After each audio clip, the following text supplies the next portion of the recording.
Well, our mission is really simple. It's that no child, not one child, should live in a house where the environment threatens their health.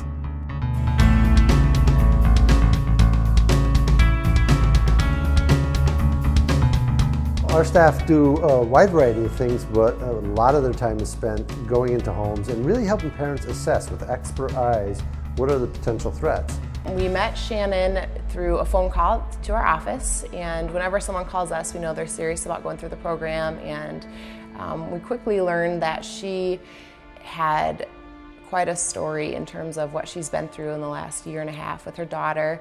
Well, my daughter is what they consider high risk because she had a lot of medical problems in her past and got really sick and has like a chronic lung disease, and she had to get a heart surgery.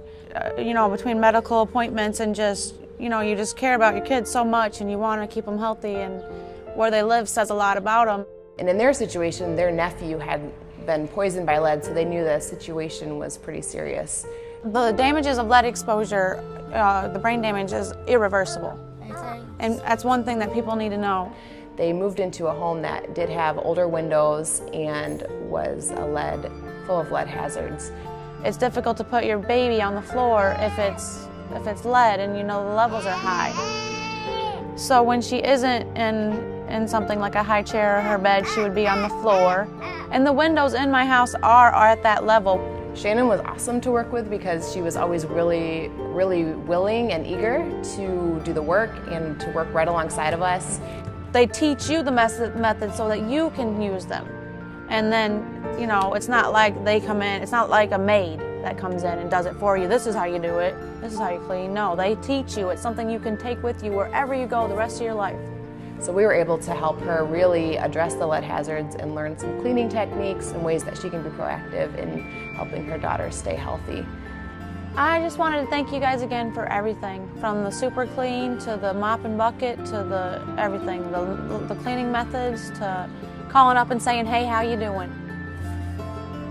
I would say before you guys, it was like, what did I move into?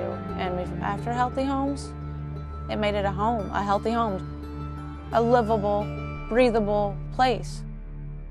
Oftentimes they go into a home and the parents call them thinking that lead's a concern, and they go in and find out that something else is a little bit higher and more emergent hazard. The first time I met Antonia Galavis, we were going over for a 6-month checkup to check her lead levels in the home. Healthy Homes Coalition, the people, they came to the house and they taught me cleaning techniques and cleaning the windowsills, cleaning the floors, and just little simple things that they taught me about getting the lead out. So when I went over it was just to follow up and make sure those levels were staying low. In the process of being there though, a few things were evident when you walked in the home. One, very tight family unit. This family is trying to do everything they can for their kids. They love them very much and they want to make sure that their home is safe. The other thing that was obvious though was that though they had an issue with lead, they had a bigger issue with cockroaches. What am I doing so wrong? I mean, I keep my house up as much as I can. With 4 kids and a husband, and I'm always busy, so. And she explained to us that she'd had roaches since she was a kid, and she could remember growing up with them. And now as an adult, she didn't want her kids to have to go through that. I would wake up in the middle of the night, just go get something to drink, and then I would turn the light on and there was you could see them squirm all over, and I was like, oh. It's like, no. It says, I can't, my kids can't live like that. And I don't want that for our family. So we went over and started talking with them about this is where roaches come from, this is why you have them, this is what they eat, this is what they drink, and this is where it's coming from in your house. Healthy Homes Coalition, the people, they came and they gave us stuff to put where the open spaces are in our house, so cockroaches don't hide in those open spaces. And you've given us cleaning stuff, and you've told us, to try to keep everything where the roaches can't hide. We had her putting things in plastic tubs, just getting everything away from the roaches that we could. And at the same time, we're putting down the baits and stuff that we use to help bring these roaches down. I feel good about it because I see that they're going away, and that the things you are doing to help me, I notice a difference. She has got 4 great kids. They're so energetic. You can tell that they love their family and they're just willing to do anything, and they're so excited about life, and they talk about what they want to do when they grow up. Like Alia, she wants to be a veterinarian. She already has her plans. Marina says she wants to be a baby doctor, don't you? No, I want to be a baby doctor? You switch your... I want to be a dentist. You want to be a dentist now? Oh my gosh, well, you can be anything you want, okay? Okay. You have 2 or 3 jobs if you want. Even like a singer? Yeah, you could be a singer too. Well, and oops. We've been really fortunate this year and in years past to attract some people who are very passionate about protecting children, about the environment, about making sure people have good, decent, affordable places to live. And that passion comes out in their work. They've been just absolute go-getters, putting in the extra effort to make sure that kids are safe. We actually did our service project with the Bogard family, and we all went over there and helped her kind of get a jump start on cleaning and taking care of just some of the simple things, some of the basic things that need to be done in a house to get to the lead. I actually called for the lead program. I was worried about my grandchildren who stay here with us, and their lead levels, they were high when they first came, and they had dropped, but I still was a little worried. She's a very sweet lady, very sincere, very open. She has lots of good stories to tell, and definitely made us laugh and cry in some situations. I had been sick for maybe 2-3 years. I didn't know how bad it was until I was hospitalized in February.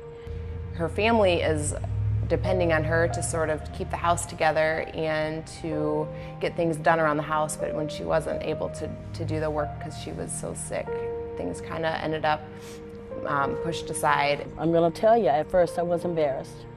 I didn't want anyone in my house, but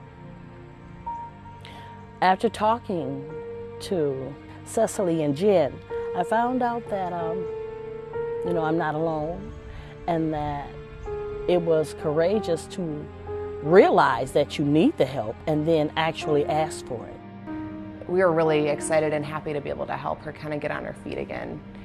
I cried at first, but after a while, Jenn would say, or maybe Cicely would say, "Why are you crying now?" I said, "These are happy tears. I'm not withholding anything. I'm not burdened with anything. I see the house the way I had it before I was ill." She has 2 twin grandchildren who are 4 now. When we met them, they were 3, and another granddaughter who is also 4. And so she really wanted to get the house in better shape for her grandkids. They used to sneeze, they used to cough. They'd have an asthma attack at the drop of a hat. The kids in the house are really, really cute. We actually got a chance to send them to the zoo. So by the time they got back, we had finished up most of the cleaning, and they were walking in the house excited from the zoo, and they're like, "Oh my God, the house looks completely different." I've not had a problem. I'm feeling wonderful. My health is getting better. I think, part of it was because I was depressed about the situation, and it's brighter now. So if you are out there and you need the help, don't be afraid to ask for it. It's because if we can train people in what lead poisoning actually entails, that it's dust from lead paint, we can actually prevent people from getting in contact with it. And it's preventable in the sense that if you can do something with the housing stock, you can prevent lead poisoning. The 815 homes that we've done in the past 5 years, those homes are safe for children. We've made inroads into it. We've created a prevention program. I think we're really making remarkable progress. We're getting real close.